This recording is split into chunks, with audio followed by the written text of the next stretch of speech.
তো হ্যালো বন্ধুরা, সবাই কেমন আছো? আশা করি খুবই ভালো আছো। তো দেখতে পাচ্ছ এখানে একটা বউ পেয়েছি। বউটা এখানে কি করছে বুঝলে না, লবণ নিয়ে দিলাম, মাছ বানাচ্ছে। এই যে কই দিব টাকাতে। তো দেখতে পাচ্ছ মাম্পি এখানে মাছ বানাচ্ছে, দেখতে পাচ্ছ। হ্যাঁ, কি করা? হ্যাঁ, দেখো না কি করে। কি পচা পচা মাছগুলো বানাইতেছ?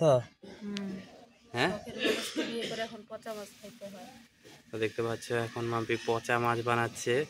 নদীর মধ্যে আজকে জাল বুনেছিলাম, তাই জালের মধ্যে এই মাছগুলো উঠেছে। দেখো কত সুন্দর সুন্দর মাছ। এই মাছগুলোর জন্য কিন্তু অবশ্যই লাইক করবে। আর মাম্পি এগুলো একা একা সম্পূর্ণ বাঁচলো, তো অবশ্যই কিন্তু মাম্পির জন্য একটা লাইক হবে। আর ভিডিওটা কিন্তু প্রচুর পরিমাণে শেয়ার করবে। তো দেখতে পাচ্ছ কত সুন্দর একটা জিনিস।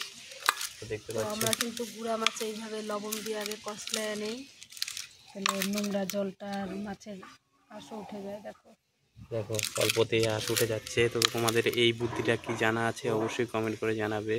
দেখতে পাচ্ছ কত সুন্দরভাবে মাম্পি মাছটা বাজছে। তো অবশ্যই লাইক করবে, প্রচুর পরিমাণে শেয়ার করবে। আর যারা যারা ইউটিউব থেকে দেখছো অবশ্যই সাবস্ক্রাইব করবে। বাই।